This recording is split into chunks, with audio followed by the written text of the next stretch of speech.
कन्हैया ने कहा कि मधुमंगल खाकर मेरे जैसा मोटा तगड़ा क्यों नहीं हो जाता। कहा कि हम कैसे खाएंगे, सारा मक्खन तो जो है कंस के दरबार में चला जाता है, हम लोग बहुत गरीब हैं।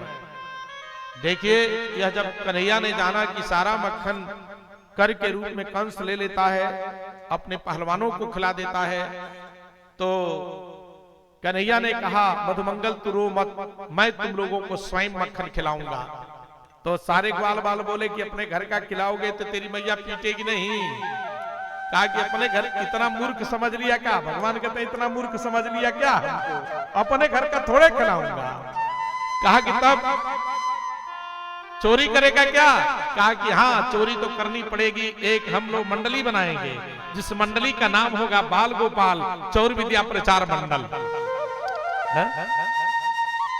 भैया जो है चोरी तो करना ही पड़ेगा। बोलिए श्री कृष्ण भगवान की। तो उसका मैं अध्यक्ष बन जा रहा हूं, आज तुम सब सदस्य बन जाओ।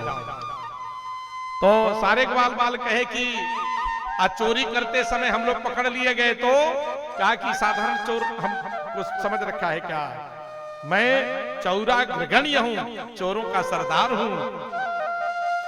मेरे गुरुजी ने एक मंत्र बताया है, अगर जो है मक्खन चोरी करते समय वो मंत्र पढ़ा जाएगा तो भैया पकड़ में नहीं आओगे, अगर कहीं पकड़ भी गए तो खड़े खड़े जमानत हो जाएगी, कोई धारा वारा नहीं लगेगी।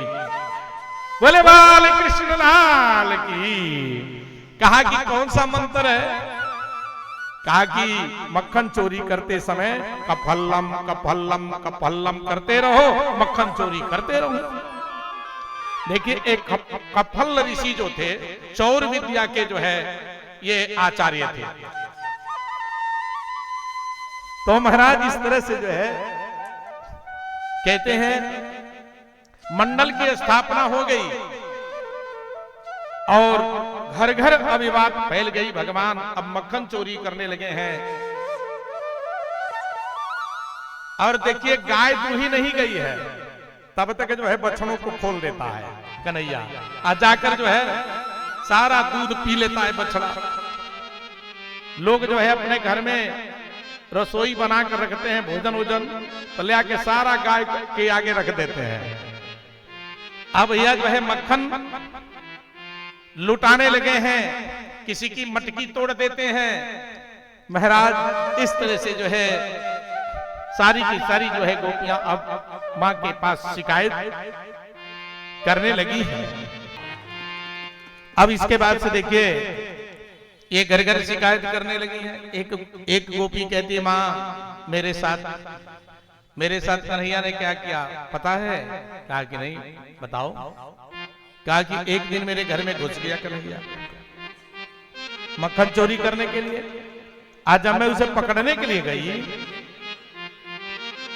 तो अंदर से जंजीर बंद कर दिया, सिटकिनी जंजीर बंद करके सिटकिनी बंद करके कहता है चोटी कहाँ के मेरे घर में घुसेगी, मेरे घर में मेरे ही घर में घुसा है, अब मेरा मक्खन चोरी कर रहा है, अब मेरे ही घर में घुस के अंदर से सिटकिनी बंद करके कह रहा है चोटी कहाँ के मेरे घर में घुसेगी, मेरे घर में मक्खन चोरी करेगी।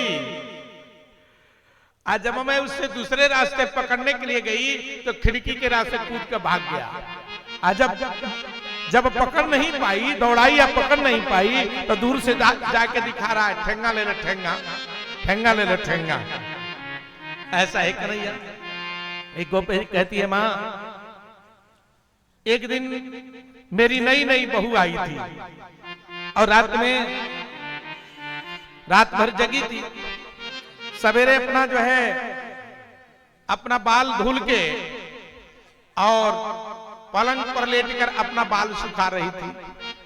अंदर से बंद था सब कुछ, ना जाने किस रास्ते से बहू के कमरे में घुस गया, ना जाने कहां से कैंची पा गया और मेरी बहू का सारा बाल कतर कर भूड़ कर दिया पलंग। अब महाराज इस तरह से सारी की सारी गोपियां शिकायत कर रही हैं। एक गोपी कहती है मां मैं दूध दही मक्खन बेचने के लिए चली, तो बोलना चाहिए कोई माखन लो कोई माखन लो, तो मेरे मुंह से क्या निकलने लगा अरे कोई माधो लो, कोई माधो लो। भगवान कहते अरे वाह, ये तो मुझे ही बेचने के लिए चल दी है। भगवान कहते हैं माखन वाली जरा मक्खन खिलाओ, जरा मक्खन खिलाओ। तो गोपी कहती है अभी मुफ्त में मक्खन नहीं मिलता, अनाज दो मक्खन लो। जब मैं नहीं दी तो मैया मेरी मटकी तोड़ दी। और भैया देखिए आज ये गोपियां बोलना चाह रही हैं कुछ और, लेकिन नाम निकलता है भगवान का। बोलना चाहिए कोई माखन लो, कोई माखन लो, तो क्या निकलता है?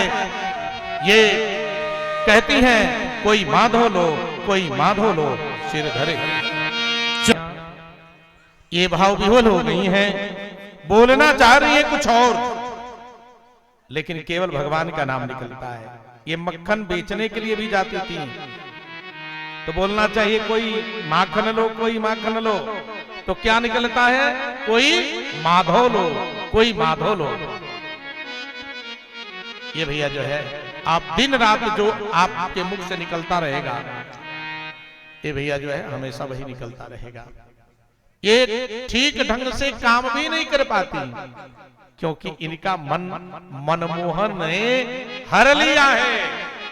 जैसे इस राम गुलाम टोला के जितने भी समस्त ये नगरवासी हैं, जिनका मन मनमोहन